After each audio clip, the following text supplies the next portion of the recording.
Hi,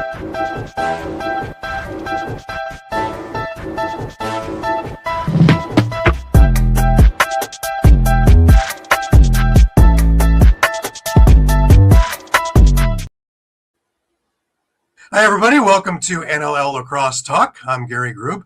Today, I've got a really special guest with me. I've got the former goalie from the championship of the Colorado Mammoth years. I have Chris Levis on the show. Chris, welcome to the show. Yeah, thanks for having me. Great to be here. It's my pleasure. The greatest question we ask, the first question is always, how did you pick up a stick? What brought you into the game? It was my dad.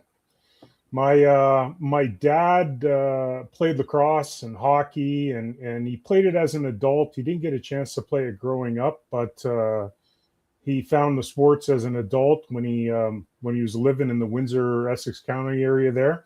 And so when we were younger, we had a very athletic neighborhood. A lot of kids played sports. We had a big park right next to our house, so we were always playing something, and hockey and lacrosse were the two things that my brother and I gravitated towards. So I owe all of it to my dad, really. Really? What kept you in the game? I think the competition, the guys,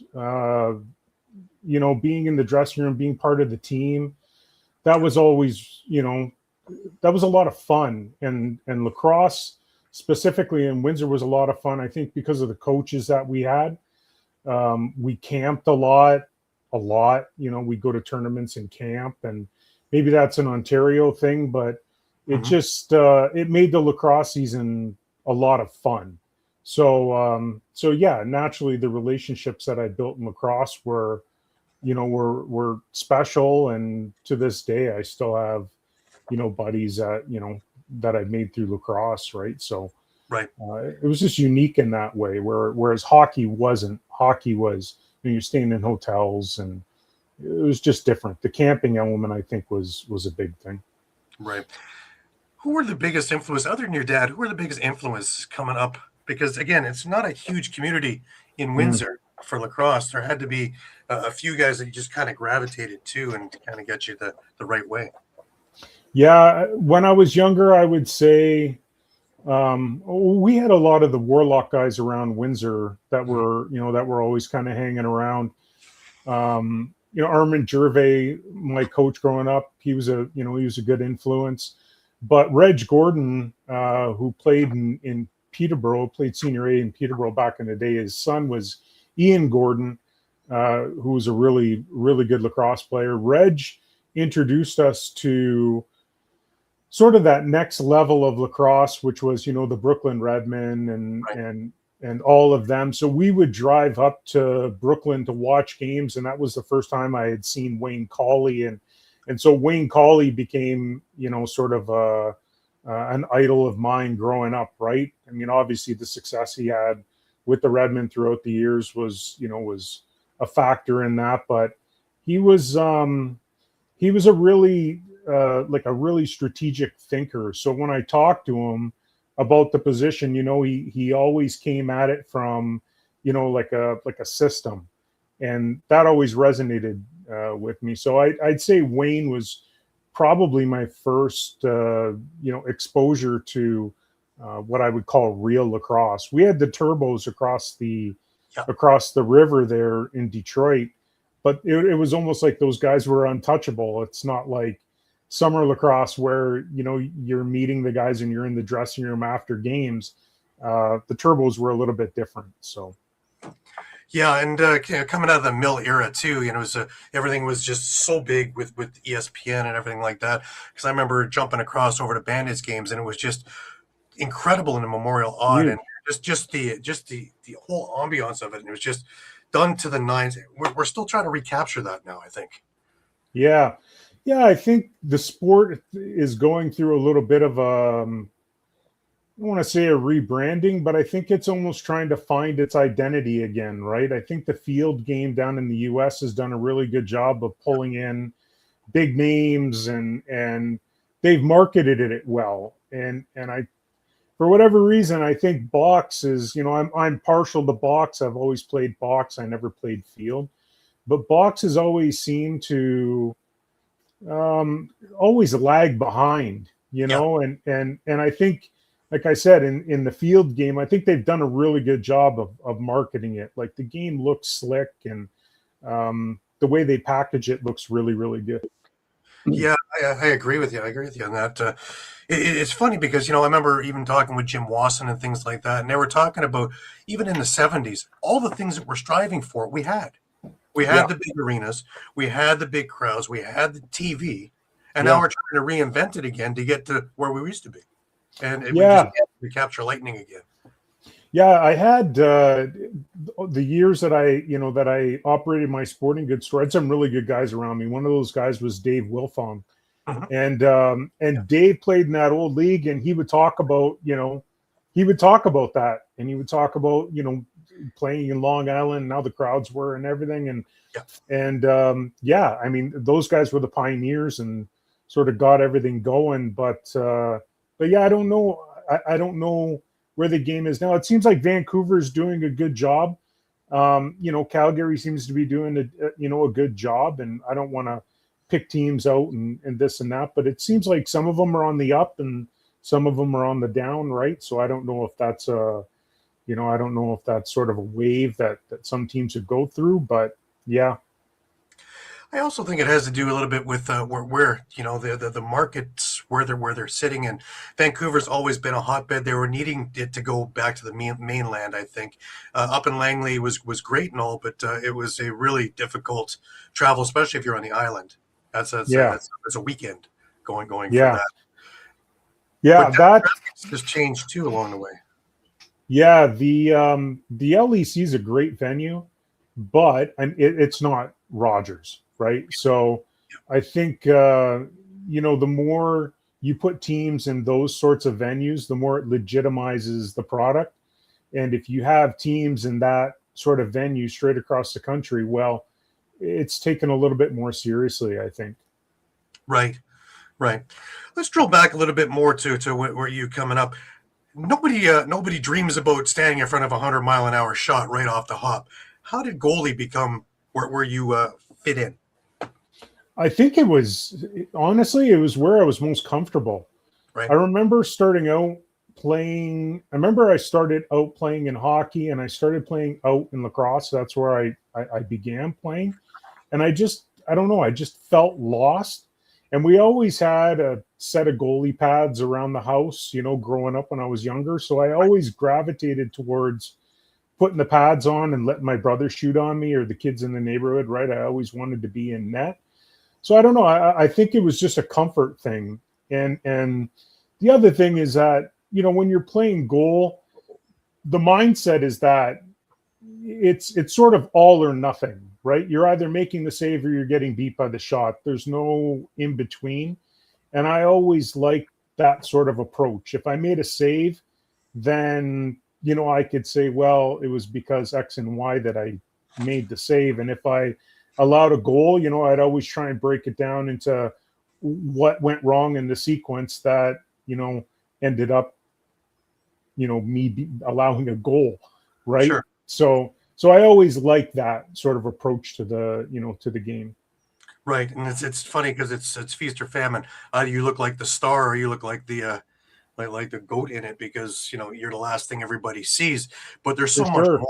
There's so much more to it. And being a goalie, being a quarterback of everything, really, because you're calling the switches, you're calling the slides and everything like that, trying to keep everybody moving.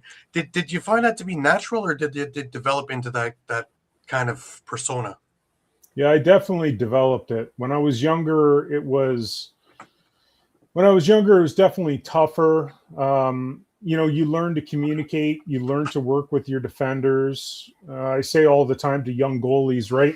The ball beats you, it doesn't beat your defenders, right? So learning that at some point in your career, I think is really important because you need those guys. You need your offensive guys to relax and play well on the offensive end, and you need your defenders to want to go out and work hard, right? Not only for you, but for the team. But it's always good when they're working hard for you. In the back of their mind, they're thinking, hey, I want to do right by this guy, and this guy's working hard for us. And if you have that relationship, I think it's a win-win. So as I went on in my career, I definitely learned how to do that better. Yeah. Right. Right. Now, talk to me a bit about your journey in here, because you're coming up, and again, you're coming out of Windsor, and now you're coming through Ontario to try and get elevated, so to speak, Yeah. and you get in with Six Nations. Talk about getting in with the Chiefs first off, because you were there with the '96 Man Cup run, which is amazing. Talk Yeah. about coming into that organization in the first right, and were you in right away, or were you kind of off to the side? How did the veterans kind of take to you coming in?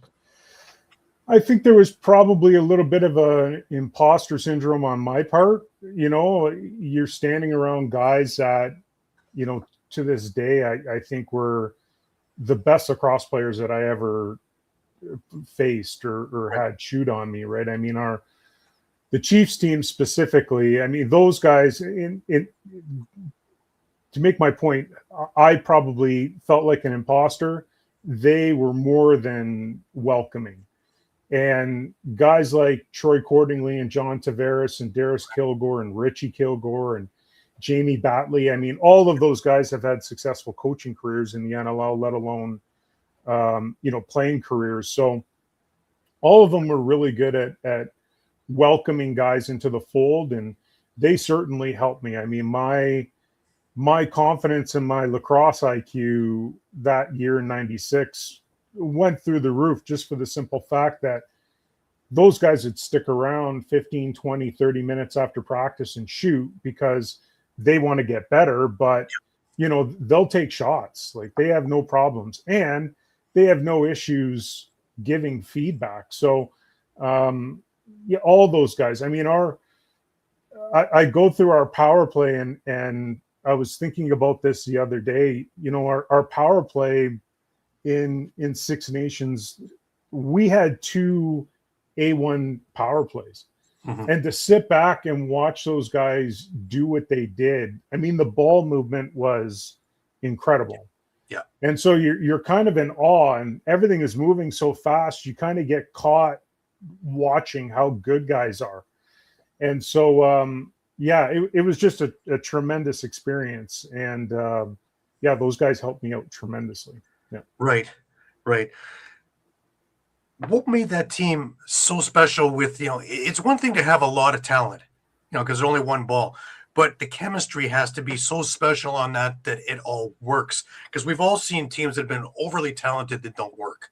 Yeah. Made that such a great thing, that the chemistry was so wonderful that we're kind of watching it now with the Six Nations resurgence the last few years. Yeah. That's a phenomenal team too.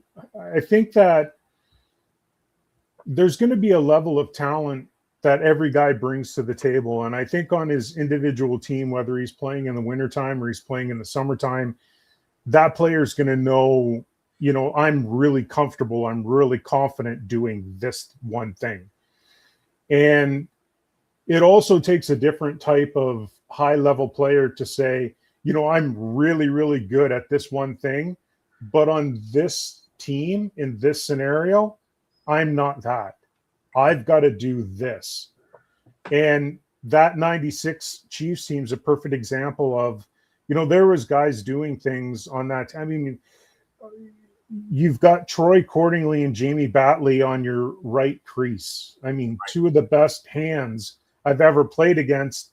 And both guys are like, you go, no, I'll go. And it's like, it's not a humility thing. It's confidence. Like, I know if I'm going to go, I'm going to score, but I know also if you go, you're going to score. And so there was guys doing different things on that team. They didn't have to be the superstars. They just were really good at recognizing what their role was and how they were best going to move the needle forward. And they did that. Right. Yeah. Now, winning at such a young age, you know, there's guys go the whole career and never been close to winning. What does that do for the for the confidence, for one, but just as a life lesson, what does that do for you? It teaches you that it's really tough to win championships. Really tough. If I go back to 96 and you ask me the question, what's things going to look like? I'd probably have rattled off, oh, I'm, you know, going to have 4 or 5 rings by the time this thing's all said and done. But Right. it's tough. And winning a Man Cup is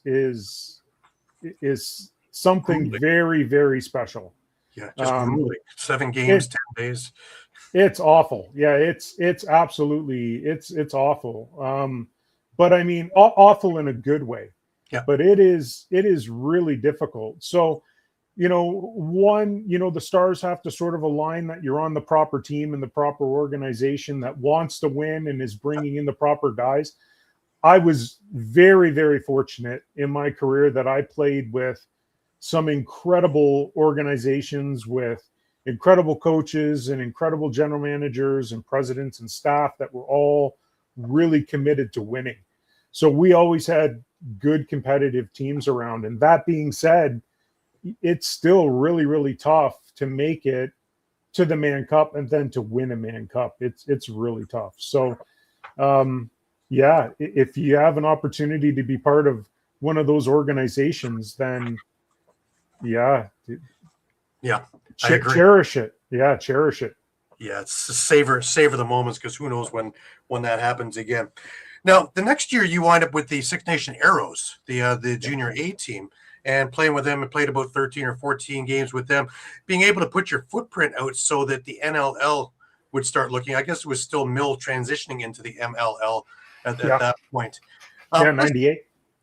Yeah, let's talk a bit about, first off, the season with the Arrows, because again, another storied franchise. Yeah, we originally, when I was coming out of Windsor, there was 3 of us that were coming out of Windsor, and I ended up getting drafted to Sarnia. But Sarnia at the time, I would have been 16. Sarnia had 2 senior goaltenders, so they were almost overagers, I guess you could call them, or they were aging out after the season. And so there wasn't a whole lot of space in Sarnia to play. And through Randy Reno and Darren Wilson, 2 guys that had won a Minto Cup with Six Nations in 92, there came an opportunity, because Six Nations had some turnover. There came an opportunity to go there in 93. Right. So my first year in Six Nations was in 93. And I was 16, and I moved to the reserve from Windsor, and worked in the community and lived in the community. And it was the best thing I ever did. It was such an incredible experience.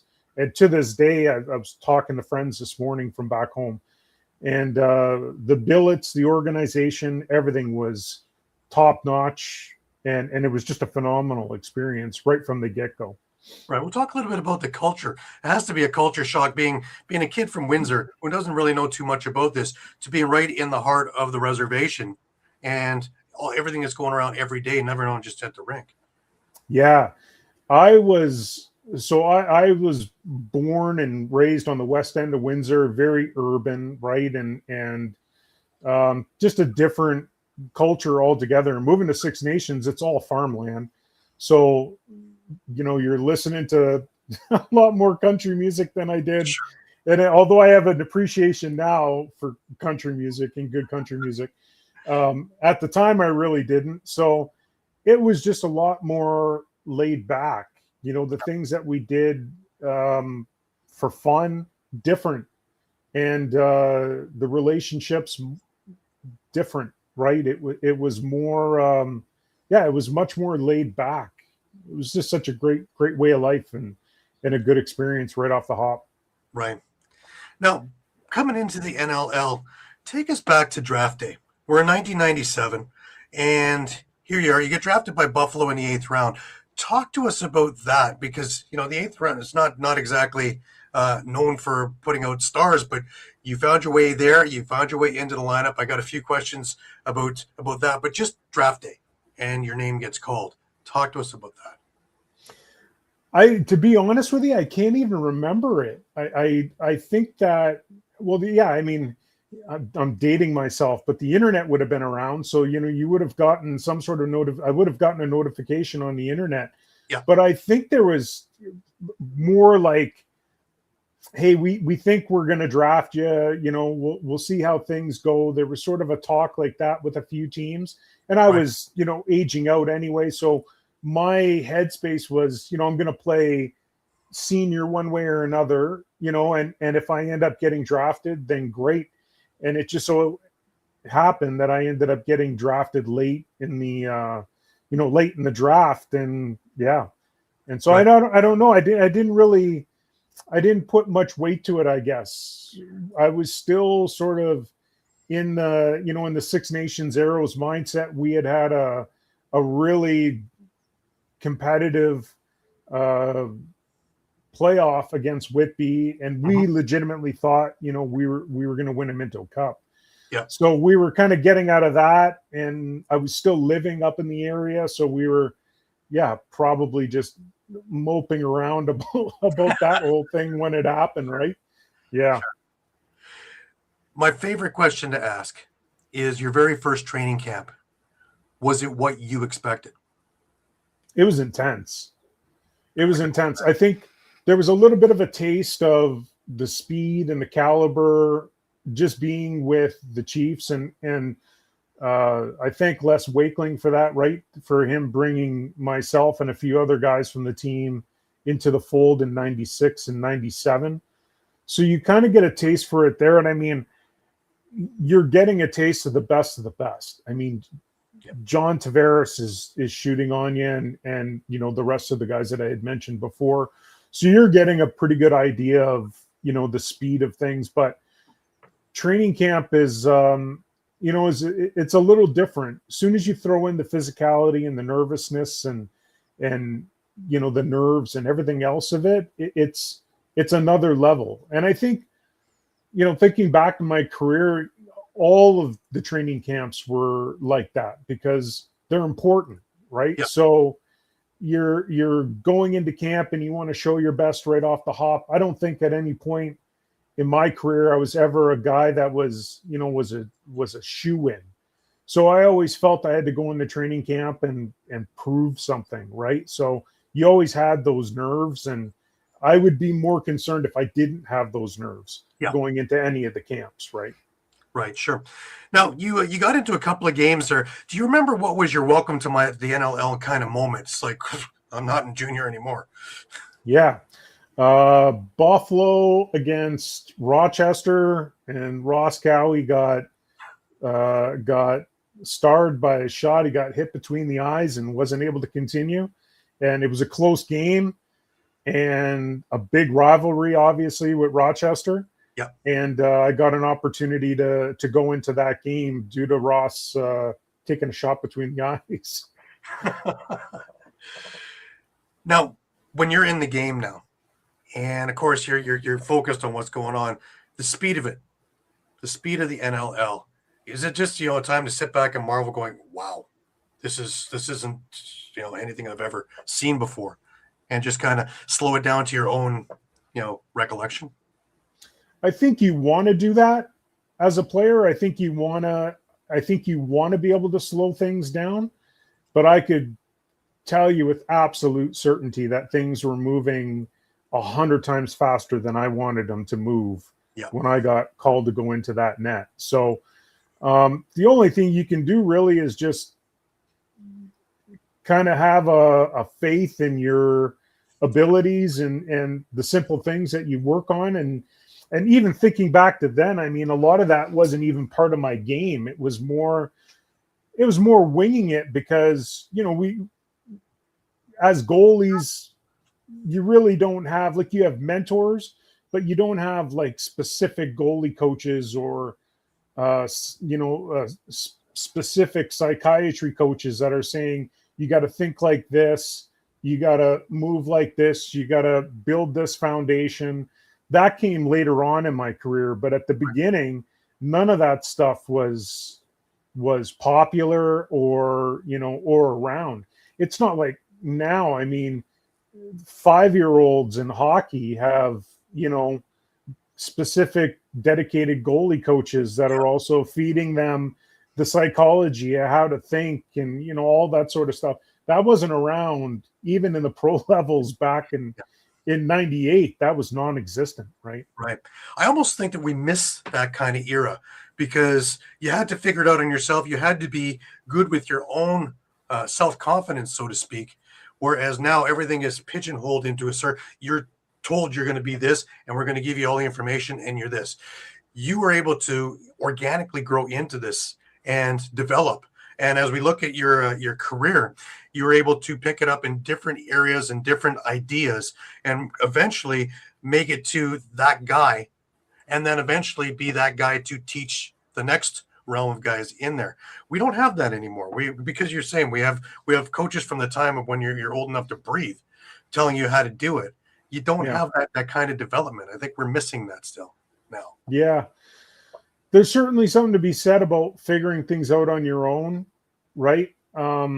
That's the much longer, more painful way to do things. You know, a goalie coach will tell you, lean on my experience, and that's the best way to do things. But at the end of the day, everyone is so. I mean, if you look at the landscape of goaltenders today in the NLL, for instance, and there's such a diverse group of athletes, and everyone stops the ball their own way, right? So I mean, each one of those guys throughout their career would have picked up a little something of this or a little something of that and added it to their repertoire, and taken the next step and then the next step and the next step. And so I think that there's certainly something to be said about about working things out on your own. There's a lot of time to reflect. There's a lot of time to watch film, to figure things out. And I think that's one thing with today's goaltenders. There's no shortage of opportunities to have film on yourself. I mean, for the right reasons, not for the wrong reasons. Like there's the right reasons to have film, which is, I want to take a constructive look at what I could be doing better. What went wrong, where things broke down, how I can build on that. There's that element of it. And then there's the other element of it, which was, well, my defenseman was completely out of place. So that goal's not my fault. Right. And so, there's lots of opportunities for the younger kids to have that growing up all the way up in the junior, and the pro is a totally different animal now. I remember playing in Vancouver, and they had just started playing this last year. I played lacrosse. They had just started implementing this new replay system that everyone got clips and everything else. And oh my God, it was ridiculous. It was insane. You could, by the time Sunday came along or Monday came along, all the goals, 4 goals against, were all clipped, everything like that. So I wish I had that, 15 years earlier. Yeah, no, I can understand that. Now you move out of Buffalo into the New York Saints, where you actually get a chance to kind of spread your wings. You get into 10 games over there, or 8 games over there, and you get a chance really to get a taste of things. What was the experience there with that team? Because you weren't there long, but you were there enough to kind of set your thing into cement there. Yeah, New York it was a great opportunity. It was a great group of guys, obviously really field based. There was a lot of American players there, so I had not played in an environment like that up until that point. So playing in New York was a fantastic experience. You learn that the American players are great athletes, and the Canadian players now are good athletes because a lot of them are going down and playing in U.S. programs for school and whatnot. So they're getting a taste of, the training and the strength and the fitness element of things. But back then, that was just starting to emerge. I think a lot of guys, kept their fitness up by playing lacrosse, not necessarily, doing stuff extracurricular out of playing lacrosse. So the U.S. guys were phenomenal ball shooters on the run, which had to, I had to change how I played. You're in a bigger net and the angles are changing, and they did a fantastic job of, like I said, shooting as moving targets. Whereas coming up through junior and up to that point, it was very box focused. So guys had their feet set, and you're facing very accurate shooters, but they're stationary shooters. So it was a great experience. And playing with G, that was my first time playing with G Nash, Right. Who was probably my all-time. Well, I don't want to get anyone upset. I've had a lot of favorite goalie partners, but G ranks up there and one of the favorite guys I played with. Sure. We're going to get to G in a second here because, you were back with the Bandits. You went to the Columbus Land Sharks. But really, here's where our story begins. You get in with Colorado, and it happens to be 2006, and this is the year that they win it. Let's, again, talk about the culture of the team and what made this team so special that this is where we're moving forward to. We had such a great family of guys in 2006. I think we just, if I think back to that team, there's not a guy on that team that I wouldn't go to dinner with today, right? Like they were all great team. We were a good team. They're all great teammates. So I think more than anything else, we had a really solid group of guys there. From the top down, everyone was on the same page. Right. Gary Gate. No, that's usually enough just to say that. But talk about having him on the team, as well as being a leader, a mentor. There are so many leaders in there, though, that just having that kind of lacrosse IQ, shall we say, in there. How did that kind of elevate everybody around? Gary is scary smart when it comes to lacrosse. He just sees the game in a different way, I think, than a lot of people view it. Certainly myself, talking about me and G, there was a point at the beginning of the season where Gary kind of, pulled me aside and said, look, I do things a little differently. I look at the game in momentum. I'm probably paraphrasing this, but I look at the game more in momentum. So there may be times during the season where, you get pulled or G gets pulled and you're not going to know why, but I just need you to be ready. Right. And so G was the number one guy, but Gary would look at the game and say, we're a little flat. So I'm going to switch things up. And we could be up by 2 goals, and G's coming to the bench and his hands are kind of up like, what'd I do wrong? Yep. And the next thing we would go off for, 5-6 goals after the switch. Right. So he just had a really great approach to seeing momentum in the game and knowing when things aren't going right and just making that switch, and everyone would just, respond. Right. So that, I think, is where Gary really excelled. And he could break the game down in a way where, if a team was playing a certain defense, or if a defenseman was playing a certain way, or if an offenseman was playing a certain way, Gary saw that and he could say, we need to make this adjustment mid-game. And again, guys would be like, well, this other thing has been working for me, or it's been working for us. Mm-hmm. And Gary would say, let's just make the shift. And as soon as we make the shift, boom, we get success from it. Right. So I think of any of the coaches that I've ever played for, he was absolutely the best at that one element. Right. Yeah. Talk to me a bit. We've mentioned G a few times now. I got to know G. He came through Toronto near the end of his career around the 2010 year, and just briefly. And I got to meet him, got to know him. But him in his prime, talk to me about him and how he helped elevate your game. G was, he was a phenom coming out of junior. So we had missed G was, when I was in junior, coming out of junior, the starting goaltender in Whitby was Mike Y. Mhm. So G had been backing him up, but G had been coming up through the system and with Gavin and the rest of them. So Right. G, G, I really admired because he had such a great stick and he was such a good outletting goaltender. And because he did that so well, he didn't wear a lot of equipment. So he had to track the ball really well.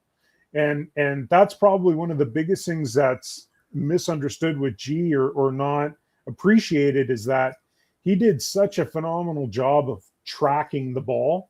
And I think that's one thing that a lot of today's goaltenders they've lost because when you're wearing bigger gear or more gear, you get hit in the event that you didn't track the ball, you might take one off your shoulder.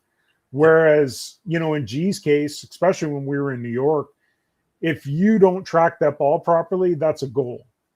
So, you've got to move on it. And I thought that he did such a phenomenal job of moving on the ball. Yeah, he did a really good job. Right. You move on to the Edmonton Rush, Yeah. and you sign as a free agent there. Talk to me about there because they had their years of growing pain, and then all of a sudden they caught fire around 2015 and they move. But Yeah. when you were in there was when they were just trying to move forward and they were starting to do the pieces and get everything going. Talk to me about the culture there after coming out of the championship years in Colorado. I think we had a really good group of guys there. We had a lot of young guys there, so I think there was a lot of guys that were learning. They were learning what it took to be good players, myself included. Being good teammates. We all got along. The team culture was really good in Edmonton, but winning teams have something special. It was like I was talking about with the Chiefs. Yeah. There's an element of I know I could go out and be 100-point guy, but I don't need to be 100-point guy here. I'm gonna set hard picks and make sure that I'm picking up every loose ball opportunity that I have, right? Like that sort of mindset. So I think as you go on in your career, you learn because you see that the clock is ticking, and if you want to win a championship, well then your motivations have to change. So I think a lot of guys towards the tail end of their career, they start to change because they want to win. So they start adapting different things. But when you're young in your career and you see, I'm going to be playing for 12, 15 years, that 100-point season is what you're chasing, right? So I think we were trying to find our identity as a team. And like I said, I've literally never played on a team where I've been like, oh, that, this guy or that guy. I love all the teams I've been a part of. Right. But that specific team, we were young and learning, right? Still. Yeah. Sure. You wind up in Calgary, and you actually have quite a bit of success with the Roughnecks, so much so that you're in the next couple of All-Star games, as whether you're backups or whatever, but you're in the All-Star games. It brings me to a question to you. Are we missing the boat in the NLL now that we have TV with ESPN and TSN of having an All-Star game again? Are we missing out on this? I think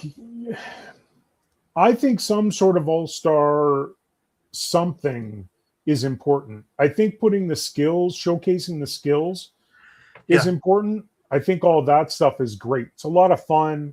Guys get together. As far as the game is concerned, the game's a little different. No one's hitting each other, and it's fun and relaxed. So I don't know how much the fans enjoy that. I've never spectated an all-star game, but as far as the skills competition and everything else like that's concerned, I think that stuff's all cool, and that brings butts to the seats. I think fans are certainly interested in that sort of stuff. Sure. I mean, who wouldn't enjoy an all-star game, right? I mean, I think I think they're fun. I wish Frank was here today because he had an idea, and it had to do with like the old NHL idea, and it was the championship team from last year, excuse me, hosts the game, and it's them against the NLL All Stars. Puts a little more skin in the game. it gives the team 6 months to a year to market it, so you get butts in the seats. But there's more than just a game of flag football. There's Yeah. actually, the All-Stars don't want to lose to the Rock, say, for this year, and Yeah. the Rock don't want to lose to the All-Stars. So there's a little more for the fans to get involved in and all that. And it could be every year and wherever, because next year who knows who wins, and then market it that way.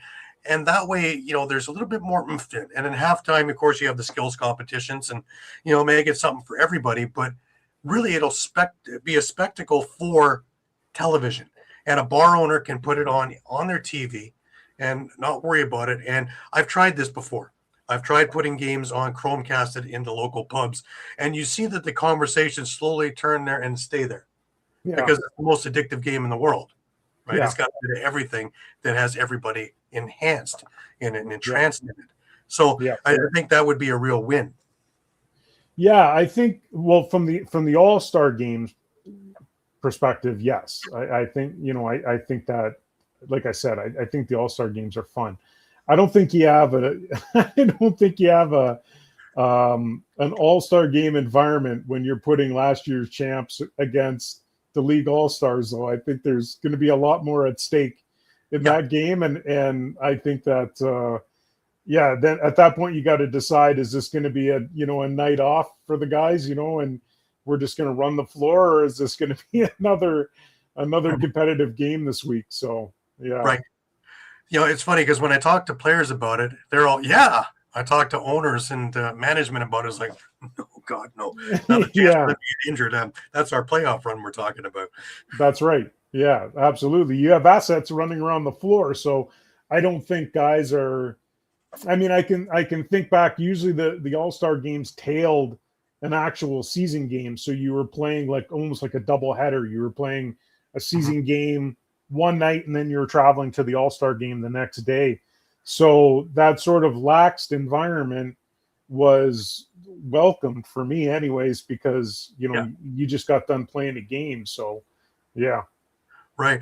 Well, I just figure with the amount of bye weeks that they have in the NLL now, that they could actually make one general bye week, and that would be All-Star weekend and whatever, and a meet and greet with fans and all kinds of different things to kind of put everybody closer to the game, so to speak.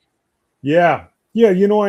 I think what would probably be a good idea is very much like what the Field League is doing, and maybe go to a venue that you're, kind of scoping for the future, right? Like maybe go down to Charlotte and have a game in Charlotte, or have a game in Chicago, or, one of those sort of places, something maybe Midwest that's easy for everyone to get to, but a new market that isn't necessarily, isn't already, an NLL team. Right. I've always wondered why, the NLL, they're kind of trying to reinvent the wheel, and you put a team in Fort Worth, and you put a team in other places where you have to explain the game, where we have places like you've mentioned, like Chicago, Detroit, where people already know the game. It's already there. It's already been there. And just to get the right ownership group and the right sized arena to get it going, I think that it would be a plus right away. Boston comes to mind also, losing a team because of a bad arena deal. They had attendance. They just had a bad deal. There's no way that that ownership group could make money. Minnesota comes to mind again, because, again, they were getting 8,000 or 9,000 people. And, again, between the ownership and arena and things like that, and all of a sudden they're on the move. But there are places where you don't have to reinvent or rediscover and teach the game, that you could just go in and play, and people understand it already. Yeah. I don't think people appreciate enough how Colorado was this sort of anomaly, right? Like the town just fully embraced the team. The crowds were crazy, and the fan support was unlike anywhere I've ever played. It was just such an incredible city to play in. But it's like that for all its sports. I mean, if you're an Avs fan, you're a lunatic. If you're, a Broncos fan, you're a lunatic. It just, whatever is in that town, they're just rabid sports fans. And I think chasing that model is tough, because it's like you say, you go down to an area like Anaheim or San Jose, and it's a great hockey town. They've embraced hockey, Yeah. but that doesn't necessarily mean that they're going to embrace another sport. In lacrosse, in Canada, we see the similarities, or we see the synergy between the two, because lacrosse is played in the summertime in arenas that are, not full of ice, which was what we did there in the wintertime. Yeah. So you know what I mean? You're going to the same place. You're just playing a different sport in the same place. Yeah. And the synergy between the two sports, there's contact in both. So if you played hockey, chances are you're going to enjoy playing lacrosse. Right. But in the US, it's not like that. They don't see hockey and lacrosse as being, tied at the hip like we do in Canada. Right. So it's a little bit different. And I think the idea of having NHL teams involved in ownership and having a stake in the team makes sense, because you're sort of piggybacking off of the existing marketing, the existing executive, the existing infrastructure, and you're just filling the venue for one more time during the week, and you're marketing to your hockey people. So I think that has always made sense. But yeah, to just go out, like you're saying, into an area and hoping to have something like Colorado was, when they moved there, and in the mid 2000s, it's just not realistic. It's never happened before. So right, there's a few places it's worked, because moving Edmonton and Saskatchewan, and a lot of it had to do. Yeah. Same thing with moving Rochester into Halifax. A lot of it had to do with they had boots on the ground beforehand, setting programs to the youth. And that, in my eyes, is the key, is the youth, because that's your base. Even if they don't want to become professionals down the road, that's your fan base. And if you can get them young, market to the kids, because they're going to bring mom, dad, sister, brother, uncle, aunt, grandfather, grandmother, everybody in there. If you market to an adult as the party, like Mill did years ago, you sell one ticket. If you market to the kids, one, you get a fan for life, but two, you get more than one ticket sold, and you get a base built for life. Yeah. Saskatchewan is a great story, because I remember going there and playing with Vancouver in 2016, and the fans were like just very passionate to say the least. But it's it's a fairly blue collar town. It's a fairly blue collar area.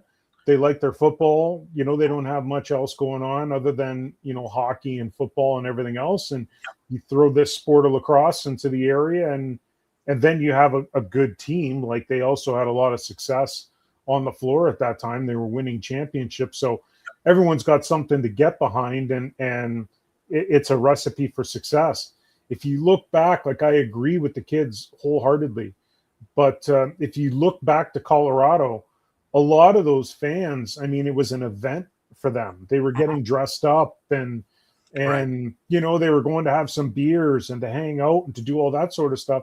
I'm not saying that's the winning formula for every team, but it worked there, and it deviated from, we have this lacrosse base. The lacrosse base came too there, right? Yeah, the lacrosse base came after, like when the Mammoth landed, lacrosse blew up in the area. Yeah, it became very, very popular. So I think having a good quality product to offer your fan base is very important. Vancouver's a good example. I mean, this is the Lower Mainland is a lacrosse hotbed, but it helps when they're successful. It's easy to put butts in the seats when they're winning, right? Sure. I look at San Diego being that as well, because there's so many youth programs in there with a lot of players and former players still involved in it, and they had one on a boat. They had one, they have their practice field in an outdoor facility, which is just gorgeous. One of my favorite places to visit. And just the whole, the fan base isn't huge, but they're learning and they're knowledgeable and they want to be part of, and that's starting to spread. So you have that, once you have that burning sensation in there, then you have something to build in there. And I think that San Diego's been able to catch that as well. For sure. Yeah. I never got an opportunity to play down there. I've only seen the videos, but it looks beautiful. And if you've got a good growing base of lacrosse in the area and boots on the ground, as we were saying, right, kind of helping prop up those organizations, then yeah, it's going to lead to a successful growth of the fan base. Right. Now let's pivot. We've talked about the career. 2016 was your last year with Vancouver, more as a mentor than as a For day-to-day sure. player. But Yeah. that kind of leads us into the next portion of it, and the next portion of life here, and that's coaching. When Yep. did it kind of dawn on you that this is where I want to go with this? I want to be that guy that I've had some of these great coaches that I can give back. I think probably probably the mid 2000s. Yeah. I started helping out and doing some coaching around, like just goalie specific coaching, and helping kids out. And it was nice to be around the dressing room in a different capacity where, Right. you're like, playing comes when you're playing. It becomes a routine. It becomes really comfortable. I can say now, looking back, coaching is a lot more difficult for me Right. than playing was. Playing was, I had my routine. I showed up to the arena. I did my thing. Coaching is something totally different because you want to see the kids and the team get better. So you're putting time in away from the rink, not so much, the physical side of it, the lifting, the, staying in shape, but more the film and the scouting and trying to figure out a system that works. And your mind is just, it's like you're always trying to figure out a chess game, whereas playing, you're just showing up and you're doing what you train for, right? You're just going through the motions more or less. So Right. yeah, coaching was the next evolution that just allowed me to see the game in a different way. And it allowed me to see that, kids could get the same satisfaction when they were successful. They could get the same satisfaction out of the game that I was fortunate enough to have growing up. Right. It takes a couple of really big skills, though. One is communication, obviously, because if you can't communicate, you can't get your message across. But you Yeah. have to be able to let it develop, because you can't go out there and make the save. You can't go out there and make the pass or make the Yeah. shot. You actually Yep. have to let them do it and sit there and kind of hope against hope that they're catching on and doing it correctly, and finding ways around it, kind of like you did back then. Yeah. Yeah. Teams are funny things. And each team has um, a full offering of personalities, right? There's players that are there for all different sorts of reasons. And you have to find the best way to communicate to each player and get the most out of each player. At the end of the season, I would always tell my guys, I want to be successful. You always want to win, but at the end of the day, you want to be able to look back on the season as a player and say, what did I learn this year?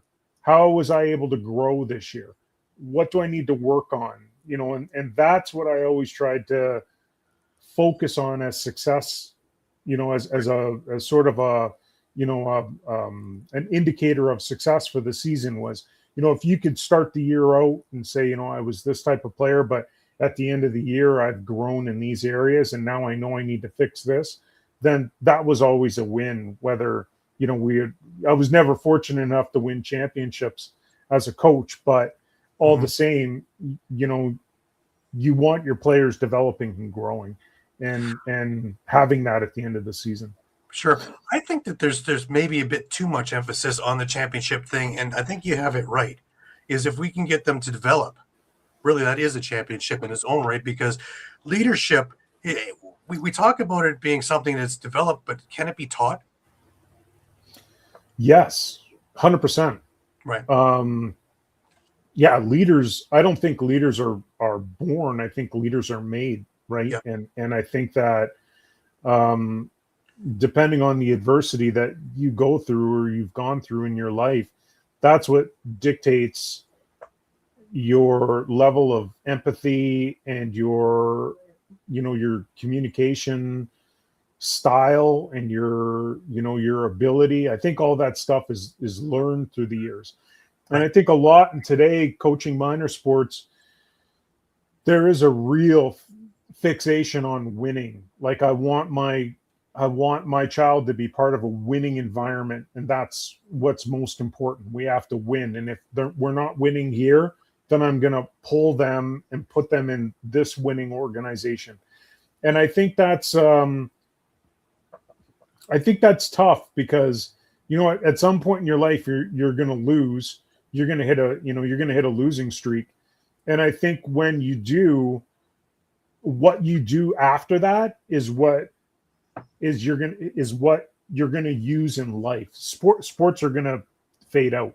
It's inevitable. We all have to reckon with that sports come to an end, and then life carries on after sports. So what did sports teach you that allowed you to become a better person, or maybe a leader in your job, or maybe a leader in your community? Like, what did you get from playing this one sport that allowed that? And that was always sort of my take on it, was you don't ever want to I didn't want to leave the sport of lacrosse and have nothing to show for it. Right. And I think the sport of lacrosse it owes me nothing. It's been a phenomenal experience, and Sure. if anything, it's taught me how to be a good manager in business, or a good family man, or that sort of thing. Right. That's all lessons that I've taken from the sport. Right. The one thing I found with the lacrosse community, though, it doesn't matter. Like, we can hate each other for 60 minutes being on opposite sides, but whenever there's a real problem, that community comes together from all angles and all different parts of the world. 100%. Yeah, and we 100%. all come together. I've never seen another sport ever come like the lacrosse community. Second to none in my eyes. Yeah, 100%. It's a phenomenal community, and I'd have to agree. The friendships that you make, and I say this all the time to the young kids, again, the sport's going to end.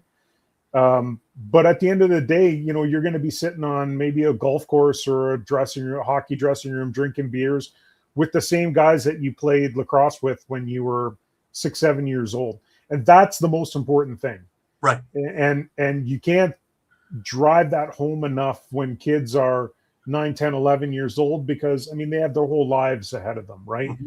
But at the end of the day, those situations are absolutely going to happen in your life. Right. And you're going to lean back on that experience and that community and those friends. You're going to lean back on that to help you in life later on down the road. For sure. Yeah. Now, just a few more things before we wrap up, because it's been like an hour has gone by like this. Oh, Jesus. Isn't that wild? Yeah, Isn't that wild? That's crazy. Just sit and chat, right? I don't talk to anyone for an hour. I feel very, very blessed. Thank you. Yeah, well, don't, but it's been great. I want to look forward to the Olympics, and of course we have sixes on it. First of all, your view on sixes. As a goalie, I've never heard a really great thing coming to that. Yeah, well, I'm going to give you the typical goalie response. It's definitely not a game that favors us. Yeah, but it's a great way to introduce the sport to the world on that stage. Yeah, and it's a great way to say, these other competing countries are able to get their foot in the door. It would be very, very difficult to have the world compete on the Olympic stage in a full field lacrosse format. Right. It would be very difficult. The depth, I would think, of a lot of countries falls off a cliff, after you're starting, 9, right? It probably gets pretty slim picking. So to do it this way, I think, the countries and the teams that are favored for a reason. So, I don't take anything away from them, but I think the format makes sense, and it's exciting to see the sport finally at that respect, that level of respect, and being played on that level, I think is right. Great. Well, I had Bob DeMarco on from World Lacrosse, and he explained actually why we went into sixes and not into a field or a box idea. And it came down to actually the Olympic Committee, and there can only be 10,000 athletes and staff in the Olympics, according to the IOC. And if we wanted lacrosse in there, there's no way that we can bring a field team where we have 24 guys and coaches and trainers we'd have 2 teams. Yeah. But for men and women Yeah. to do it sixes wise, where you're bringing 12, 13, 15 people with coaches, you're Right. able to put 6 or 7 teams in both men and women and have something competitive that the world can see. And we can't do box because there's not arenas everywhere around the world. I'm pretty sure it is tough to find a box lacrosse arena in Africa. So, having a field 100%. a little bit easier to do it and do it with a smaller one. I had talked with Bob Tearing, who actually was part of the Super Game back in the 80s, and he's a NCAA coach for many years. And should we do the nets smaller, make 4x4 nets? And he brought up something I never would have thought of, and I guess you would appreciate this. Is we were probably with the amount of talent in the Olympics that it would be we kill a goalie. Yeah. Because they could hit the diamond of the mesh. Yeah. It's so good. Yeah. But to make it at least 6x6, they're aiming somewhere else, not at the goalie and trying to kill him. Yeah. Yeah. I think box across goalies that's a very specialized position. And I think you have to grow up in that environment, playing box across in that environment in order to get world class. So I don't think every country lends that opportunity to a box across type goaltender. So that removes that position from the grand scheme of things. Otherwise, you're going to dress a goalie up in a bunch of big gear and throw him in the net and hope for the best, right? Like that's the other end of it, which I wouldn't want to see on an Olympic stage. Yeah. There's enough of that to be battled in the summer times. But the way they did it, I think, is good because it does highlight the goaltender as another athlete on the team. Mm-hmm. And it's, it's just it's a scenario of the game where you're going to get more shots, you're going to get more close-in opportunities, and the scoring going to be, different than it would in a full field match, which is something that I'm sure all those goaltenders that are going to be playing for those teams have come to terms with. So. Right. And we've had enough tournaments there to kind of, finagle the rules a bit and move this. And I'm sure being it in Los Angeles for the Olympics, by the time Hollywood gets there won't be a bad angle to view it because, again, first 100%. impressions are lasting impressions. My biggest worry is if we don't have an exit strategy out of it, it'd be, well, that was wonderful. And then we go back to status quo and we don't get anything out of it. If we actually have an exit strategy, a marketing strategy, both for field and box, then we elevate. And that could be with another 300 countries taking a look at it. That could be where we get out of floor 3, 4 and get up to the penthouse and really get a chance to make lacrosse that number 4 sport that we keep trying to market and promote. Yeah. I think the opportunity for field, like we started the conversation off, is, they're well positioned to capitalize on this for sure. The game looks athletic, it's a clean looking offering and it's getting cleaner every year, right? Mm-hmm. People are understanding it better. And so the jump to box is something different.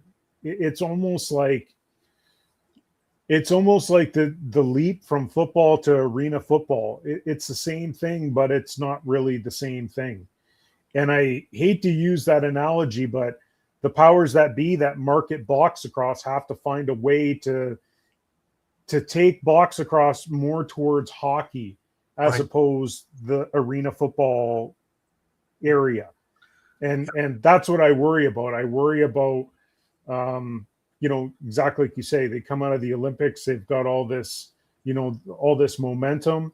The field game takes advantage of it. And the box across game stays what it's always been, right? Highly coveted in Canada. I mean, you go to any arena in the summertime, I'm sure the Ontario swing is the same right now. Everyone's in playoff mode. So the arenas are all, packed with people, hot as hell, and everyone loves that. That's the environment to be in. Yep. But they don't understand that down in the US. They don't understand why that's so special and so important. They don't understand, Yeah, they don't understand a junior A game in the middle of summer Hmm. playoffs in Ontario or BC. They just Right. don't get that. Yeah. Absolutely. Absolutely.